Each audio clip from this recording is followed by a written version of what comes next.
libri 2 i Kronikave. Haleluja. Është një histori kur mbreti i Izraelit, ose më mirë mbreti i Judës, i kërkon bashkëpunim mbretit i Izraelit për të luftuar, domethënë, kundër armiqve të vet, lartë jemit të Perëndis. Haleluja. Do të lexojmë nga vargu 13. Kapitulli 18.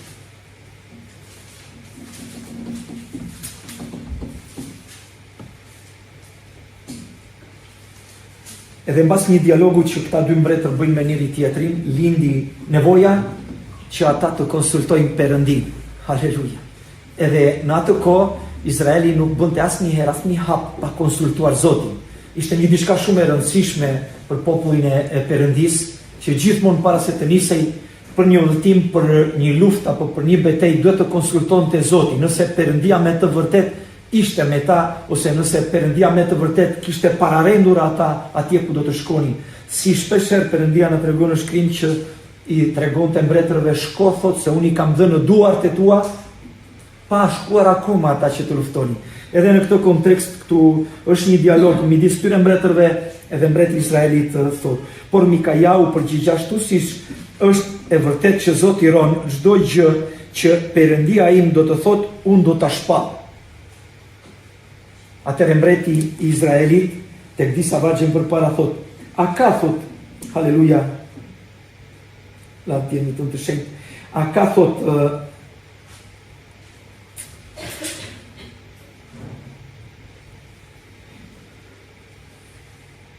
a ka në Izrael një profet tjetër që flet nga ana e Zotit? Edhe mbreti thot që po, është edhe një profet.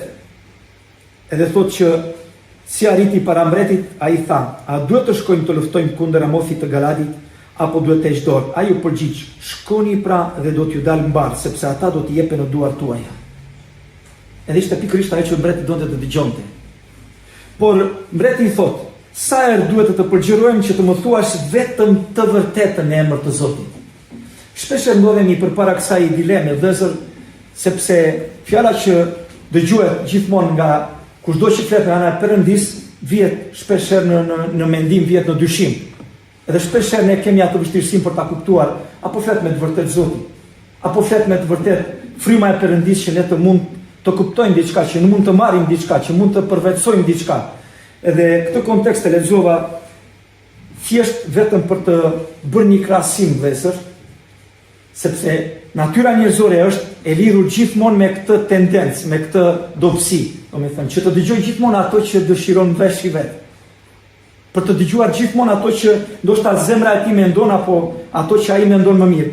Por në këtë kontekst, ky mbret, edhe pse dëgjoi atë që dëshironte të dëgjonte, sepse ishte e kënaqshme që të shkojë në luftë dhe të kthehej fitimtar, përsëri nuk e beson profetin.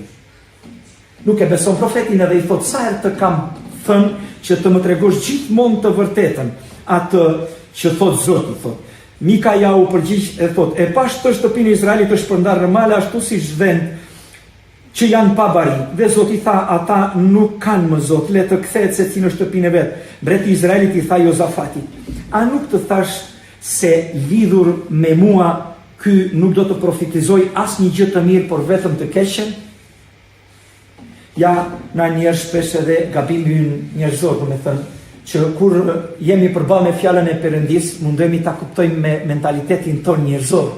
Mundohemi ta kuptojmë me mentalitetin ton, edhe ky mbret pikërisht po tregonte një diçka shumë të rëndësishme, domethënë deklaroi një diçka shumë me gojën e vet, deklaroi domethënë që vetëm fjala e Zotit është e vërteta, vetëm ajo duhet të flitet, por kur ajo fol ai nuk e pranoi.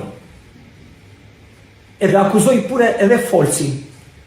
Edhe i thot mbreti tjetër, thot, a nuk të thash që ky njeri do të flasi kur një gjë të mirë për mua, por ajo që Zoti më kishte dhënë në zemër, që e mora thjesht si një pjesë, domethënë këtë pjesë këtë që doja që të lexoni, është që Zoti po përgatit zemrat tona Zoti, kemi folur shpesher, do me thënë, për kohët e fundit, Zoti po përgatit zemrat tona për çka është duke ardhur, ose për atë që do të jemi duke e pritur që do ta afrontojmë, që do ta përballojmë. Haleluja.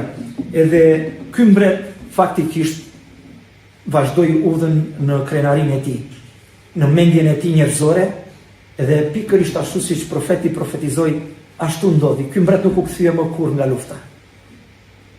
Sepse ai tha që lidheni, burgoseni dhe jepni bukë dhe ujë të hidhur, thot, për të jetuar derisa unë të kthehem nga lufta. Edhe ai thot që nëse ti do të kthehesh nga lufta, do të thotë që atëherë Zoti nuk ka folur nëpërmjet meje. Edhe ndodhi që në të vërtetë Zoti kishte folur nëpërmjet atij burri që e kishte lajmëruar atë mbret, domethënë me mendje njerëzore dhe me zemër të ngurtë, që nuk i dha rëndësi fjalës së Perëndis. Atëherë doja të lexoja edhe tek Ungjilli i Lukës, që të lidhim pak këtë temë, domethënë, nga kapitulli 14, të lexonim 5-6 vargje, nga 15 deri tek, deri te 24. Halleluja. Është një shëmbulltyr e gostisë së madhe, që të gjithë ne kemi lexuar shumë herë ndoshta nga ky vend këtu është predikuar kjo shëmbulltyr, por përsëri Zoti këmbgul që ta rikujtojmë vëllezër, sepse fjala e Perëndis na kujton që kohët janë të mbrapshta. Edhe një nga të ftuarit si dëgjoi këto, tha: "Lum kush do të haj bukë në mbretërinë e Perëndis." Po lexoj te Luka 14, vargu 15. Atëherë Jezusi i tha: "Një njeri përgatiti një darkë të madhe dhe ftoi shumë veta. Dhe në kohën të darkës dërgoi shërbëtorët e vet e të thotë të ftuarve: Ejani, sepse gjithçka tashmë është gati." Por të gjithë pa përjashtim filluan të kërkojnë ndjes. I pari tha: "Bleva një arë dhe më duhet të shkoj ta shoh. Të lutem të më falësh." Një tjetër tha: "Bleva një pendëqe dhe do të shkoj t'i provoj. Të lutem të më falësh." Kështu edhe një tjetër thot: "Mora grua e prandaj nuk mund të vi." Kështu shërbëtori u kthye dhe ja dëftoi të gjitha të Zotit të vet.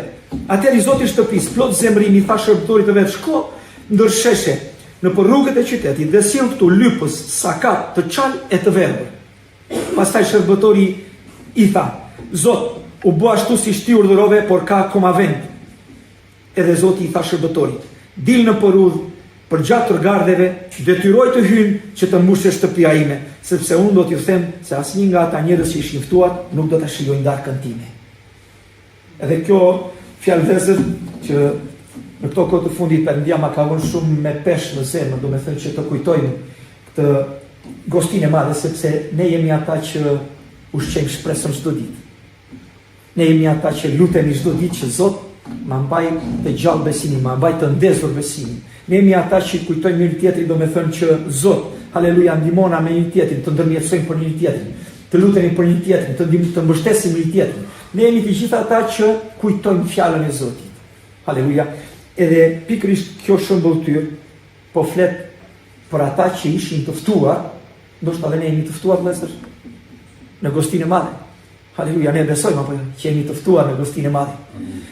Ne e besojmë apo jo që do të futemi në darkën e qingjit. Haleluja, do të am darkë bashkë me të. Më falni se na një mungojnë në shqip fjalë.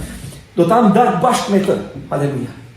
Por fjala nuk e merr me kaq lehtësi, do me thënë, këtë darkë.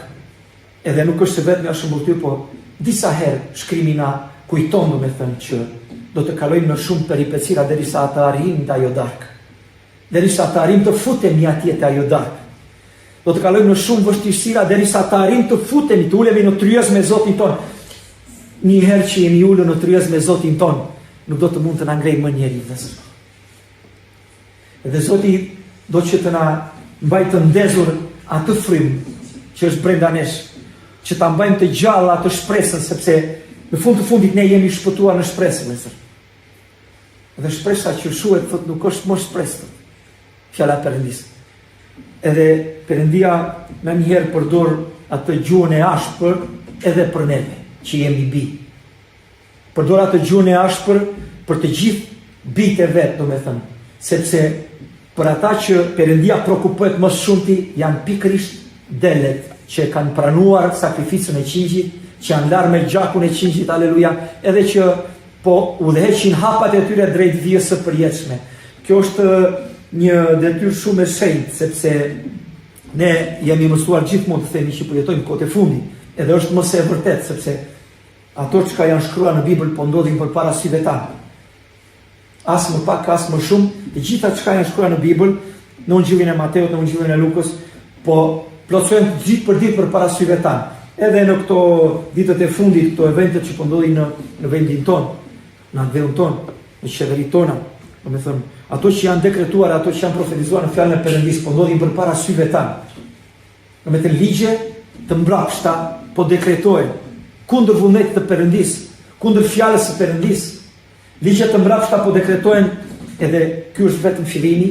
Haleluja, nuk e di nëse këtu kemi folur dhe një herë tjetër me sa mbaj mend që do të vinë ditët shumë shpejt që këto që ne po predikojmë do t'i shikojmë me sy, edhe jo vetëm kaq, po do t'i përjetojmë edhe në person, personalisht. Haleluja, nëse me të vërtetë zemra jon ka pasionin për të shërbyer Krishtit, është e dhënë totalisht në shërbesën e Perëndis. Haleluja, ne do hasemi me këto gjëra që ne ndoshta kohë më përpara kemi predikuar, dhe sot po ndodhin përpara syve tanë, po dekretojnë ligje që në tërësinë edhe në brendësinë e tyre pengojnë ungjillizimin, pengojnë predikimin e fjalës së Perëndis, ndoshta jo këtu brenda, por të shkojmë atje përjashtë dhe të kërkojmë që të kondividojmë, të ndajmë, të shpërndajmë ungjillin e Perëndis. Haleluja, shumë njerëz do ndjen të fyer, sepse tashmë ka marrë udhën e ta të pjetës, çdo gjë. Tashmë çdo gjë po shkon drejt fundit. Edhe Bibla na tregon që në kohët e fundit thotë do të ndodhin gjëra të neveritshme. Prandaj Perëndia na kujton edhe me anë të fjalës që ne të vigjilojmë, të jemi vigjilantë, të jemi vigjilantë sepse askush nga ne nuk e di në as ditën, as orën që Zoti do të kthehet. Edhe ne presim me padurim atë kthim, sepse atje është e varrogjisht shpresa jonë. Ne nuk jemi të lidhur me gjërat e kësaj bote, me gjërat materiale të kësaj bote, po shpresa jonë është aty lart në qiell. Prandaj Perëndia do edhe sot ndoshta të na kujtojë që të mos flem si fle bota. Të mos flem si fle bota, por të marrim seriozisht, domethënë, të gjitha fjalët që na ka dhënë mësuesi Jezus Krishti, të gjitha ato fjalë që nëpërmjet tij u transmetuan nëpërmjet apostujve dhe profetëve dhe arritën deri në duart tona sot. Kjo parabol, kjo shëmbulltyr foli për një klasë njerëzish që u ftuan, haleluja. Edhe kjo klasë njerëzish nuk është çudi e madhe që mund të dalë dhe nga neve. Një pjesë e këtij numri mund të dalë dhe nga neve. Por Perëndia thot në mëshirën e tij të madhe, haleluja, thot vigjiloni edhe njëri mbi tjetrin, mbi veten tuaj dhe njëri mbi tjetrin, sepse si thamë në fillim që nuk jemi thjesht besimtar personal, individual për të shijuar dhe për të gëzuar atë shpëtimin që na dha Zoti, por të vigjilojmë edhe mbi njëri tjetrin. Haleluja, sepse jemi gjymtyr të njëjtit trup. Prandaj të na japi Zoti hir vëzër, edhe të haleluja, të mos humbasim orientimin, të mos humbasim shikimin tonë, sepse armiku do të sjellë në këto kohë të fundit shumë gjëra, do të sjellë shumë mundime, do të sjellë shumë pengesa, vetëm që të na heqë për qëndrimin, vetëm që të na vjedhë atë që është e çmuar në sytë e Zotit, atë kohën që edhe ne kemi vështirësinë anjëherë që ta gjestojmë ashtu siç në mënyrën e duhur, haleluja. E çdo gjë që ne kemi dhe çdo gjë që na është dhënë i përket Perëndisë vëllezër. Prandaj ta falenderojmë Zotin edhe në këtë mbrëmje që nëpërmjet kësaj shëmbulltyre, edhe nëpërmjet atyre vargjeve që lexuam tek libri i kronikave, mos të bijmë në atë graskën e armikut, haleluja, që të kërkojmë atë çka ne duam të dëgjojmë, po që të përulemi përpara Zotit të Perëndis, të përulemi dhe të pranojmë atë që Perëndia ka vendosur në zemrën tona, të përulemi dhe të pranojmë vullnetin e Perëndis, haleluja, sepse në fjalë është shkruar edhe që jo gjithkush më thret Zot do të hyjë në mbretërinë e qiellit, po kush bën vullnetin e Atit, haleluja. Dhe ta kërkojmë vullnetin e Atit, dhe sot e motra, në mënyrë që ne mos të mungojmë në atë darkë të shenjtë. Në mënyrë që asnjëri nga ne mos të ngelim mbrapa, asnjëri nga ne mos të mungojë në atë darkë të shenjtë. Haleluja. Kjo është ajo që Perëndia ma ka vënë në zemër, edhe akoma më shumë po ngulmojmë, do me thënë, që të kapemi më fort mbas profecive të kohëve të fundit, mbas atyre ndodhive që do të ndodhin kohët e fundit, sepse janë dhënë të gjitha për neve në mënyrë që ne të kuptojmë, haleluja, që jetojmë kohët e fundit, në mënyrë që ne të njohim kohët, haleluja, edhe mos të jemi akoma ashtu në atë qetësi, në atë fjetjen tonë, por që të zgjohemi edhe të kërkojmë të bëjmë vullnetin e Perëndis. Zoti na ka thirrur me një mision, vëllezër, haleluja, ashtu siç edhe vllai tash i parë që të na japi hir Zoti edhe të keni vizionin që ai ka vendosur për kishën. Vizioni që Perëndia e ka dhënë për kishën e vet është që të shkojë edhe të kërkojë delen e humbur. Haleluja, nëpërmjet nesh, siç është treguar dhe te letra e Korintasve, Zoti ka bërë administrator, më falni, ambasador, që të paqtoj botën nëpërmjet nesh. Kështu që mos të ndruhemi, mos të vishemi me ato ndjenjat e turpit apo të frikës, haleluja, po të marrim guxim në Zotin ton, edhe të shkojmë të predikojmë Ungjillin. Të predikojmë Ungjillin nuk ka kuptim që ne të shkojmë edhe të predikojmë predikime siç bëhen nga folklorja, por predikimi i Ungjillit është i lidhje me ungjillizimin. Haleluja, sepse Zoti na ka dhënë këtë të drejtë që të gjithëve pa përjashtim. Haleluja. Shkoni thotë edhe bëni dishepull. Në mbar botën predikojnë Ungjillin, thotë gjithë shpirtrave, thotë ai që ka besuar do të pagëzohet, do të shpëtohet. Dhe kjo është ajo që me të vërtet duhet të jetë qëllimi i kishës i vetëm në këto kohë të mbrapshta. Zoti të na bekojë vëllezër, ndoshta ka shumë për të folur, po që dua që me të vërtet i lutem Zotit që të na japi këtë vizion, edhe mos të trishtohemi, sepse Perëndia është me ne, thotë edhe i shenjtë i Izraelit nuk dremit kur. Halleluja. Le të jetë ai përpara nesh, të na udhëheqë me frymën e shenjtë, sepse na ka dhënë apostafat që të marrim forcë, të marrim kurajo, ashtu siç edhe dishepujt e morën kur u mbushën me frymën e shenjtë. Ata para se të vinte ajo ditë, do me thënë, ishin të frikuar, ishin të trembur, ishin të mbyllur me çelës, po kur Zoti Perëndiu ringjall, haleluja, ai u dhuroi fuqinë që erdhi nga lart. Haleluja, ai tha rini në Jerusalem derisa të jeni veshur me fuqi nga lart. Kjo është edhe ajo çelësi jon, arma jon e fuqishme, do me thënë që kemi frymën e shenjtë brenda nesh. Nuk është se është një frymë që del edhe hyn, nuk është një frymë që trishtohet, ligështohet sepse ne jemi të dobët. Është pikërisht për këtë gjë që Perëndia vendosi brenda nesh, edhe nuk e vendosi për krah nesh apo pranë nesh, në mënyrë që në momentet e dobësisë ajo të na fuqizojë. Në momentet e errënies ai të na ngrej, haleluja. Në momentet kur ne kemi humbur atë shikimin, ai të na kthjellësoj shikimin, lavdi jemi Perëndis. Mirë, dhe Zoti të na bekojë të gjithë. Haleluja.